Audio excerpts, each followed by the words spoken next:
अभी जो भी इस वीडियो को देख रहा है, अगर वो चाहे तो 2 महीने के अंदर अंदर अपने आप को ब्रिलियंट बना सकता है पढ़ाई में। सब चीज़ें क्लियर होगी स्टेप बाय स्टेप।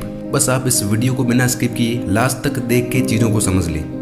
एक दिन एक 4 साल का लड़का स्कूल से घर लौटा तो उसकी जेब में उसके टीचर ने एक कागज का नोट रखा था, जिस पर लिखा था कि आपके बच्चे का दिमाग इतना कमजोर है कि वह कुछ नहीं सीख सकता, उसे स्कूल में पढ़ाने की कोई ज़रूरत नहीं है।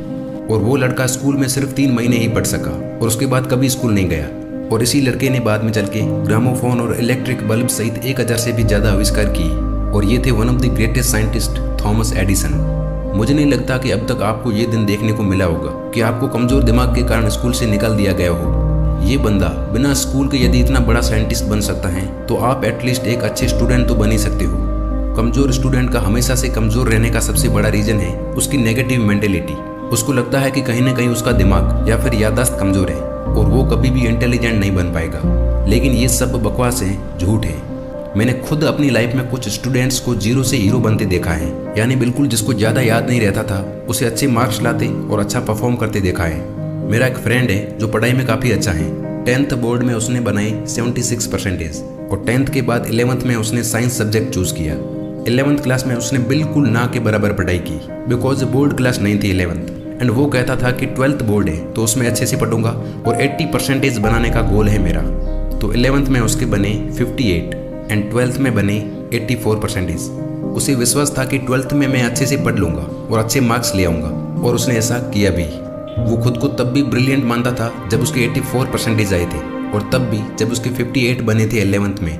वो खुद को कभी लूज़र नहीं समझता था, लेकिन आप शायद खुद को लूज़र समझते हो। आप अंदर से मानते हो कि मेरा दिमाग कमज़ोर है, मेरी याददाश्त कमज़ोर है, मुझे चीज़ें याद नहीं होंगी। जितना आप इस बात को अपने दिमाग में बिठाओगे उतना ये बात पक्की होती जाएगी और आप ज़्यादा कुछ नहीं कर पाओगे पढ़ाई में।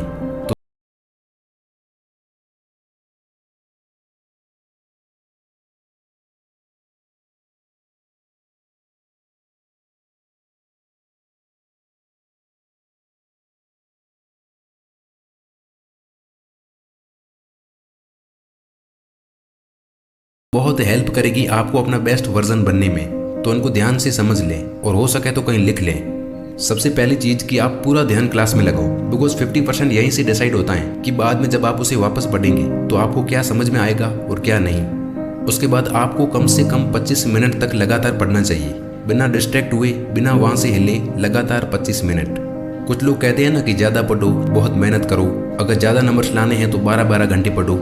बिल्कुल गलत। लेकिन जितना पढ़ो उसे सही से पढ़ो, और सबसे बड़ी बात कि रोज़ पढ़ो। खुद को किसी से भी कंपेयर ना करें, क्योंकि इससे या तो आपको खराब फील होगा या फिर आप बहुत जोश में आ जाएंगे, और दोनों ही चीज़ें आपके लिए सही नहीं है। बस आप डेली बेसिस पर अपने आप को इम्प्रूव करते हुए अपना बेस्ट वर्जन बनने की कोशिश करें। अपने सिलेबस को ऑर्गेनाइज करना, यानी सिलेबस को डिवाइड या इस तरह से ब्रेक डाउन कर दो कि आपको सही से पता हो कि मुझे इस हफ्ते या इस महीने क्या और कितना पढ़ना है। पढ़ते टाइम आपको ही टीचर और आपको ही स्टूडेंट बनना चाहिए, यानी रट्टा मारने के बजाय आप खुद को लिख लिख के समझाओ और एक्सप्लेन करो और फिर से लिखो।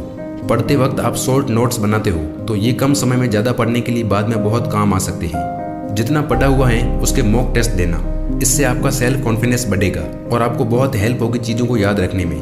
तो अब कुछ ऐसी चीज़ें भी होगी जो आपको कठिन लगती होगी, तो जो सब्जेक्ट या टॉपिक्स आपको डिफिकल्ट लगते हैं उससे भागने के बजाय फेस करें और उनको और पढ़ें और अच्छी तरह से समझें। कुछ स्टूडेंट आखिरी टाइम जब एग्जाम नज़दीक होते हैं उस वक्त एकदम से ज़्यादा पढ़ना शुरू करते हैं। इसके बजाय आप साल के शुरुआत से ही पढ़ें, भले रोज़ 1-2 घंटा ही पढ़ें, लेकिन पढ़ें ज़रूर। क्योंकि यदि आप पूरे साल थोड़ा थोड़ा पढ़ते रहेंगे तो आपकी लर्निंग एबिलिटी और चीज़ों को पढ़ने और याद रखने की एफिशिएंसी इंक्रीज होगी। वीडियो के लास्ट में मैं बस बेस्ट एडवाइस यही दे सकता हूँ कि आप ज़्यादा पढ़ रहे हो तो अच्छी बात है, लेकिन जो पढ़ा हुआ है